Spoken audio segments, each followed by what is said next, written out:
Hallelujah. നമ്മളിന്ന് യേശുവിൻ്റെ 3 വർഷത്തെ പരസ്യ ജീവിതത്തിൽ 10-ാം ദിവസമാണ് യേശുവിൻ്റെ അത്ഭുത പ്രവൃത്തികൾ കാണുന്നത്. ഞാൻ ഈ 10-ാം ദിവസം എന്ന് പറയുമ്പോൾ ബൈബിളിൽ യേശുനാഥൻ പ്രവർത്തിച്ച 10-ാമത്തെ അത്ഭുതം. 1-ാമത്തെ അത്ഭുതം കാനായിലെ കല്യാണ വിരുന്ന്. രണ്ടാമത്തെ അത്ഭുതം ഒരു സേവകൻ്റെ പനി പിടിച്ച് മരിക്കാറായി കിടക്കുന്നു, പൊയ്ക്കൊള്ളുക, സുഖം പ്രാപിക്കുന്നു, അവനെ സുഖപ്പെടുത്തുന്നു. ഇങ്ങനെ ഓരോ യേശുനാഥൻ ചെയ്ത ഓരോ അത്ഭുതങ്ങളാണ് ഞാൻ പറയുന്നത്. ഇത് 10-ാമത്തെ അത്ഭുതമാണ് യേശു ചെയ്തത്. 10-ാമത്തെ ദിവസമല്ല, 10-ാമത്തെ അത്ഭുതം. യേശു 3 വർഷത്തെ പരസ്യ ജീവിതത്തിൽ ഇറങ്ങുമ്പോൾ യേശു ചെയ്ത 10-ാമത്തെ അത്ഭുതമാണ് ഇന്ന് നാം പറയണത്. അങ്ങനെ യേശുനാഥൻ ശിഷ്യന്മാർ തോണിയിൽ കയറി പോയിക്കൊണ്ടിരിക്കുമ്പോൾ യേശുനാഥൻ കടന്നു വന്നിട്ട് തോണിയിലേക്ക് കയറും വെള്ളത്തിൽ. ഉടനെ അവനെ അനുഗമിക്കും അവർ. അങ്ങനെ യേശു അവിടെ കിടന്ന് ഉറങ്ങി വഞ്ചിയിൽ. ശരിക്കും യേശുവാണ് ഉറങ്ങുന്നത്, യേശുവല്ല. ആ ശിഷ്യന്മാരും മറ്റുള്ളവരാണ് ഉറങ്ങുന്നത്. പക്ഷേ യേശു ഉറങ്ങി. ഈ സമയത്ത് കൊടുങ്കാറ്റ് അവിടെ രൂക്ഷമായിട്ട് അടിക്കാൻ തുടങ്ങി. വഞ്ചി മുങ്ങത്തക്ക വിധം വെള്ളം അടിച്ച് കയറാൻ തുടങ്ങി. അവർ ഭയന്നുപോയി. ശിഷ്യന്മാർ കൂടെ ഈ 10-ാമത്തെ അത്ഭുതം പ്രവർത്തിക്കുന്ന യേശുനാഥൻ്റെ കൂടെ ഇവരുണ്ട്. ഇവർക്കൊന്നും ചെയ്യാൻ പറ്റണില്ല.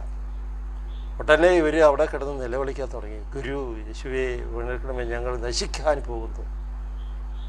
അവിടെ വാക്ക് നോക്കിയേ. ഉടനെ തന്നെ യേശുനാഥൻ എഴുന്നേറ്റ് കാറ്റിനെയും കടലിനെയും ശാന്തമാക്കി.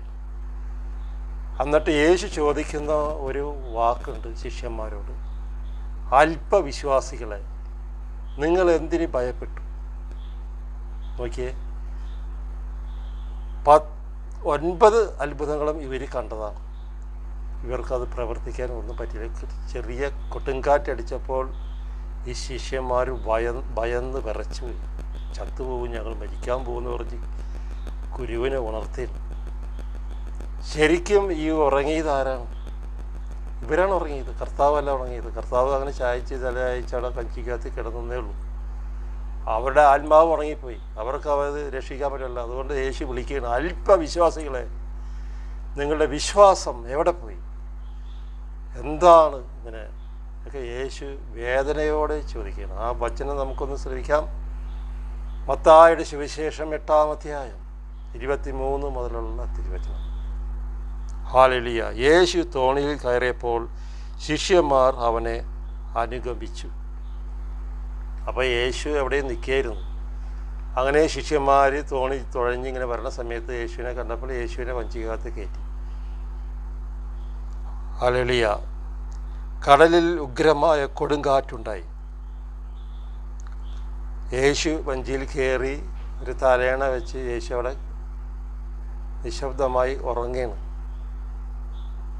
അത് ഇതിൽ പറയുന്നില്ല. ഇപ്പോൾ കടലിൽ ഉഗ്രമായ കൊടുങ്കാറ്റുണ്ടായി, തോണി മുങ്ങത്തക്ക വിധം തിരമാലകൾ ഉയർന്നു. കൊടുങ്കാറ്റ് മഴയും ഭയങ്കരമായിട്ട് അങ്ങ് ആഞ്ഞടിക്കാൻ തുടങ്ങി. വഞ്ചി ശിഷ്യന്മാർ ഭയന്നുപോയി. അവൻ ഉറങ്ങുകയായിരുന്നു. കണ്ടോ, ആരാണ്? യേശു ഉറങ്ങുകയായിരുന്നു. യേശു ഉറങ്ങണ. യേശുവിനെ ഇവർ തോണിയിൽ കയറ്റി. പക്ഷേ യേശുവാണ് ഉറങ്ങുന്നത്, ഇവരാണ് ഉറങ്ങുന്നത്. ഈ മനുഷ്യൻ, ഇതാണ് നമുക്കും പറ്റുന്ന ഏറ്റവും വലിയ അപകടം. നമ്മൾ ഉറങ്ങേണ്, കർത്താവിനെ ഉണർത്തുകയല്ല ചെയ്യണത്. ശിഷ്യന്മാർ അടുത്ത് ചെന്ന് അവനെ ഉണർത്തി.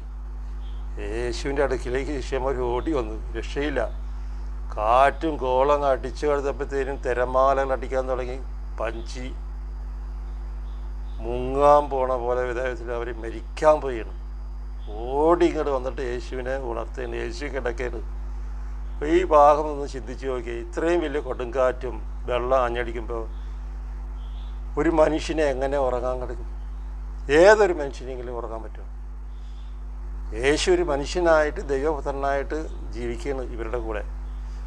അവർ തട്ടി ഉണർത്തുകയാണ്. എന്നിട്ട് നോക്കിയേ, ഹല്ലേലൂയ. ഉണർത്തി അപേക്ഷിച്ചു, കർത്താവേ രക്ഷിക്കണമേ, കർത്താവേ രക്ഷിക്കണമേ. ഇത്രയും വലിയ കൊടുങ്കാറ്റും കാറ്റും ഒക്കെ അടിക്കുമ്പോൾ യേശു എങ്ങനെ ഉറങ്ങും? അതും മനുഷ്യനായിട്ട് നിൽക്കുന്ന സമയത്ത് ഒരിക്കലും ഉറങ്ങാൻ പറ്റില്ല. യേശു പരീക്ഷിക്കുകയാണ്, ഇവർക്ക് എന്തെങ്കിലും ചെയ്യാൻ സാധിക്കുമോ ഇല്ലയോ. ഇത്രയും വലിയ എൻ്റെ കൂടെ അത്ഭുതങ്ങളെല്ലാം അവർ കണ്ടു അല്ലേ. പല പല അത്ഭുതങ്ങൾ കണ്ടു. ഒന്നാം ദിവസം കാനായിലെ വെള്ളം വീഞ്ഞാക്കിയത് കണ്ട്, രണ്ടാം ദിവസം സേവകൻ്റെ മകനെ മരണത്തിൽ നിന്ന് രക്ഷിക്കുന്നു, അങ്ങനെ പലതും കണ്ട്. ബെത്സയിദ കുളക്കടവിലെ തളർവാദ രോഗിയെ, മരിച്ചവനെ ഉയർത്തി ജീവനിലേക്ക് അമ്മയ്ക്ക് ഏൽപ്പിച്ചു. ഇതൊക്കെ കണ്ടിട്ട് ഈ ശിഷ്യന്മാർക്ക് ഒരനുഭവമില്ല. അങ്ങനെ ഈ 10ാമത്തെ പ്രാവശ്യം ചെയ്യുന്ന അത്ഭുതം യേശു മുഖത്ത് നോക്കി അവരെ വിളിക്കുകയാണ്, അല്പവിശ്വാസികളെ. ഹല്ലേലൂയ, ഞങ്ങളിതാ നശിക്കുന്നു. അവൻ പറഞ്ഞു, അല്പവിശ്വാസികളെ, ഞങ്ങളിതാ നശിക്കുന്നു എന്ന് പറഞ്ഞിട്ട് അവർ കരയാൻ തുടങ്ങി. ശിഷ്യന്മാർ ഗുരു ഉള്ളതുകൊണ്ട് രക്ഷപ്പെട്ടു, അല്ലെങ്കിൽ അവർ ആ കടലിൽ മുങ്ങിച്ചത്തു പോയെന്നെ. ഉടനെ യേശു എഴുന്നേറ്റിട്ട് കടലിനെ എല്ലാം ശാന്തമാക്കിയത്. നോക്കിയേ, അവരെ നോക്കിയിട്ട് പറഞ്ഞു, അല്പവിശ്വാസികളെ, ഒരൊറ്റ എണ്ണത്തിനെങ്കിലും വിശ്വാസം ഉണ്ടാകും നിങ്ങൾക്ക്? യേശുവിൻ്റെ വേദനകരമായ ചോദ്യമാണ്. ഇത്രയും അത്ഭുതം കണ്ടിട്ട് യേശുവിൻ്റെ കൂടെ കൊണ്ടുപോയിട്ട് യേശു കാണിക്കുന്നതൊക്കെ കാണിച്ചിട്ടും അവർക്കും അത് ചെയ്യണം എന്നുള്ളൊരു ദാഹം അവർക്ക് വരുന്നില്ല. വെറുതെ യേശുവിൻ്റെ പുറകെ നടക്കുകയാണ്. അങ്ങനെയാണ് ഈ 10ാമത്തെ അത്ഭുതം കാണുമ്പോൾ അവർ മരിക്കാൻ പോകണ, രക്ഷിക്കണേ എന്നൊക്കെ പറഞ്ഞ് കരഞ്ഞപ്പോൾ യേശു ചോദിക്കുകയാണ്, അല്പവിശ്വാസികളെ, നിങ്ങളുടെ വിശ്വാസം എവിടെ പോയി? നിങ്ങൾ എന്തിന് ഭയപ്പെടുന്നു? അവൻ എഴുന്നേറ്റ് കാറ്റിനെയും കടലിനെയും ശാസിച്ചു. അവൻ ചോദിക്കുക, നിങ്ങൾ എന്തിന് ഭയപ്പെടുന്നു? ഞാൻ കാണിച്ചു തന്ന അത്ഭുതങ്ങളൊക്കെ നിങ്ങൾ കാണുന്നുണ്ടല്ലോ, നിങ്ങൾക്ക് അത് ശാസിക്കാൻ പാടില്ലേ? കർത്താവ് ശാസിക്കുന്ന പോലെ പറയാൻ പോകുന്ന പോലെയൊക്കെ ചെയ്യാൻ പാടില്ല എന്നൊക്കെ കർത്താവിൻ്റെ ചോദ്യത്തിലുണ്ട്. അത് നമ്മൾ വിവേചിച്ചറിയണം. അവർക്ക് ഒന്നും ചെയ്യാൻ പറ്റില്ല. അവർ യേശുവിൽ ആശ്രയം തേടിയിരിക്കുകയാണ്. എന്തിനു കൊള്ളാം 12 ശിഷ്യന്മാർ? ഒന്നും അറിയാൻ പാടില്ല, ഒന്നും ചെയ്യാനും പറ്റില്ല. നിങ്ങൾ എന്തിന് ഭയപ്പെടുന്നു? എൻ്റെ നാമം ഉപയോഗിക്കാൻ യേശുവിടെ ഉപമയിലൂടെ പറയണം. വലിയ ശാന്തതയുണ്ടായി. യേശു കടലിനെ അങ്ങോട്ട് ശാസിച്ചു, കാറ്റിനെ ശാസിച്ചു, ബന്ധിച്ചു. ഉടനെ ശാന്തമായി. എങ്ങനെ ശാന്തമായി? തിരമാലകളൊന്നും ഇല്ലാണ്ട്, കാറ്റൊന്നും ഇല്ലാണ്ട്, വളരെ വെള്ളം ശാന്തമായി. ഇത് മനുഷ്യന് സാധിക്കും. അവനോട് ചേർന്ന് അവൻ ചെയ്യുന്ന പ്രവൃത്തികൾ വചനത്തിലൂടെ നമുക്ക് സാധിക്കാതെ ഇരിക്കുമോ? ഒരിക്കലുമില്ല. അതാണ് യേശു ചോദിക്കുന്നത്, നിൻ്റെ വിശ്വാസം എവിടെ? അവർ ആശ്ചര്യപ്പെട്ടു പറഞ്ഞു, ഇവനാര്? കാറ്റും കടലും പോലും ഇവനെ അനുസരിക്കുന്നുവല്ലോ. കാറ്റും കടലും പോലും ഇവനെ അനുസരിക്കുന്നു, ഇവനാര്? കണ്ട, ഇവിടെ നോക്കിയേ, ദൈവമായ കർത്താവ് ചെയ്യുന്ന ഏതെങ്കിലും ഒരു ഇവർക്ക് ഉണ്ടോ? വിശ്വാസമുണ്ടോ? അല്പമെങ്കിലും കടുകുമണിയോളം എങ്കിലും വിശ്വാസമുണ്ടോ? ഇല്ല. എന്താണ് അവർ ചോദിക്കുന്നുണ്ട്? ഇവ കാറ്റിനെയും കടലിനെയും ശാന്തമാക്കുന്നുണ്ട്, ഇവൻ ആരാണ്? മരിച്ചവനെ ഉയർപ്പിച്ചിട്ട് ഇവർക്ക് മനസ്സിലാകുന്നില്ല. വെള്ളം വീഞ്ഞാക്കിയിട്ട് അയക്കുന്നില്ല. ബെത്സയിദ കുളകളിൽ 38 വർഷം തളർന്നു കിടന്നവരെ എഴുന്നേൽപ്പിച്ച് നടന്നിട്ട് ഇവർക്ക് വിശ്വാസം വന്നിട്ട് ഇവന് ഈ ചെറിയ കാറ്റ് വന്നപ്പോൾ ഇവൻ ആരാന്നാണ് ചോദിക്കണേ. മരിച്ച് അടക്കം ചെയ്യാൻ കൊണ്ടുപോകണം അവന് ജീവൻ കൊടുത്ത് എഴുന്നേൽപ്പിച്ചപ്പോൾ ചോദിച്ചില്ല. കാറ്റ് അടിച്ച് മരിക്കാൻ വെള്ളത്തിൽ മുങ്ങിച്ചാകുമെന്ന് കണ്ടപ്പോൾ ഇവൻ ആരെന്നൊക്കെ ചോദിക്കാൻ ശിഷ്യന്മാർ ചോദിക്കുകയാണ്. എന്തൊരു തെറ്റാണെന്ന് നോക്കി പറയണത്. യേശു മറകര ദേശത്തേക്ക് എത്തിയപ്പോൾ ശവക്കല്ലകളിൽ നിന്ന് ഇറങ്ങി വന്ന 2 പിശാചി ബന്ധിതരെ അവന് കണ്ടുമുട്ടി. അങ്ങനെ യേശു അവിടെ നിന്ന് ഇറങ്ങി കരസേനയുടെ നാട്ടിലെത്തി അങ്ങനെ നടന്നു പോവുകയാണ്. അപ്പോൾ 2 പിശാചി ബന്ധിതരാണ്. ശവക്കല്ലറയിലാണ് അവർ കിടക്കുന്നത്. അവർ ഓടി വരികയാണ് മുമ്പോട്ട് യേശുവിനെ കണ്ടപ്പോൾ. അവരുടെ കൂടെയും ശിഷ്യന്മാരുണ്ട്. ഹല്ലേലൂയ. ആർക്കും ആ വഴി സഞ്ചരിക്കാൻ സാധിക്കാത്ത വിധം അവർ അപകടകാരികളായിരുന്നു. വലിയ അപകടകാരികളായിരുന്നു. അവർ ഓടി വന്നിട്ട് കല്ലെറിയും, കടിക്കും, അടിക്കും, ഉപദ്രവിക്കും. 2 പേരാണ്. പക്ഷെ ആ 2 പേരുടെ ശക്തി ഉണ്ടല്ലോ, 100 പേരുടെ ശക്തിയാണ്. പിശാച് എത്ര പിശാചുണ്ടെന്ന് കണ്ടോളണം. 1000 പന്നികളാണ് മുങ്ങിച്ചാകണത്. അപ്പോൾ അത്രയും ശക്തിയാണ് ഈ 2 എണ്ണത്തിലുള്ളത്. ആ വഴിയെ നടക്കാൻ പറ്റില്ല. അത്ര വലിയ അപകടകാരികളായിരുന്നു. അവിടെയാണ് യേശു നടന്ന് പോണത്. ഹല്ലേലൂയ. അവർ അട്ടഹസിച്ച് പറഞ്ഞു. ഉടനെ ഈ രണ്ടെണ്ണം കൊണ്ട് ഞങ്ങൾ അട്ടഹസിക്കണം, തുള്ളിച്ചാടയാണ് യേശുവിനെ കണ്ടപ്പോൾ.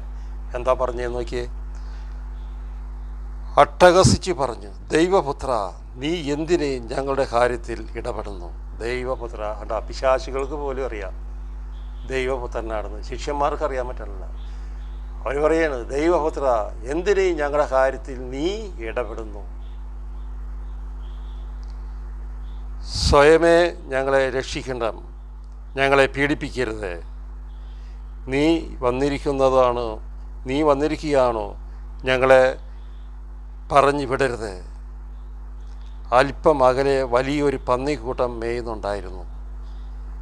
പിശാചുക്കൾ അവനോട് അപേക്ഷിച്ചു, ഞങ്ങളെ ആ പന്നിയിലേക്ക് അയക്കണമേന്ന്. അവർക്കുള്ള വിശ്വാസം പോലും ഈ ശിഷ്യന്മാർക്കില്ല. ഒരുപാട് കഴിയുമ്പോഴാണ് പിന്നെ ഇവർ കുറേശ്ശെങ്കിലും മനസ്സിലാക്കി വന്നത്. എന്നിട്ടും ഇവർക്ക് ബോധ്യമില്ല. അവരോട് പലതും പറയുന്നുണ്ട്, അത് നമുക്ക് അങ്ങോട്ട് പോകും തോറും കാണാൻ പറ്റും. ഹല്ലേലൂയ. പുറത്തേക്ക് വിടുമെങ്കിൽ ആ പന്നിക്കൂട്ടത്തിലേക്ക് അയക്കണമേ. ഈ രണ്ട് മനുഷ്യരാണ് അവർ പറയണത്, പുറത്തേക്ക് ഞങ്ങളെ വിടണമെങ്കിൽ ഈ പന്നിക്കൂട്ടത്തിലേക്ക് വിടണമേ. അവർ യാചിക്കുകയാണ് യേശുവിനോട്. അവൻ പറഞ്ഞ്, പൊയ്ക്കൊള്ളുക. അവ പുറത്ത് വന്ന് പന്നികളിൽ പ്രവേശിച്ചു. പന്നിക്കൂട്ടം മുഴുവനും കിഴക്കൻ തൂക്കമായി നിരത്തിലൂടെ പാഞ്ഞ് കടലിൽ മുങ്ങിച്ചത്തു. 2000 പന്നികളുണ്ടായിരുന്നു. കടലിൽ മുങ്ങിച്ചത്തുപോയി എല്ലാ പന്നികളും. അപ്പോൾ ഒന്ന് ആലോചിക്കുക, ഈ രണ്ടെണ്ണത്തിൻ്റെ മേലെ 1000 പന്നി, 1000 പിശാചുകൾ 2000 പന്നികളുണ്ടായി. 2000 പന്നികളും കടലിലേക്ക് അടിച്ച് ചത്തു. അവർക്ക് നിൽക്കാൻ പറ്റണില്ല. പിശാച് അവരുടെ ഇതിലേക്ക് കയറി കഴിയുമ്പോൾ അവങ്ങൾക്ക് ചൂടേറ്റു. പിന്നെ അവിടെ നിൽക്കാൻ പറ്റണില്ല. ഒട്ടനെ എടുത്ത് ചാടിക്കളഞ്ഞു വെള്ളത്തിൽ, മുങ്ങിച്ചത്തുപോയി എല്ലാ പന്നികളും. ഹല്ലേലൂയ. പന്നി മേയ്ക്കുന്നവർ ഭയപ്പെട്ട് ഓടി. ഇതൊക്കെ കണ്ടപ്പോഴത്തേനും പന്നി മേയ്ക്കുന്ന തൊഴിലാളികളുണ്ടായിരുന്നു.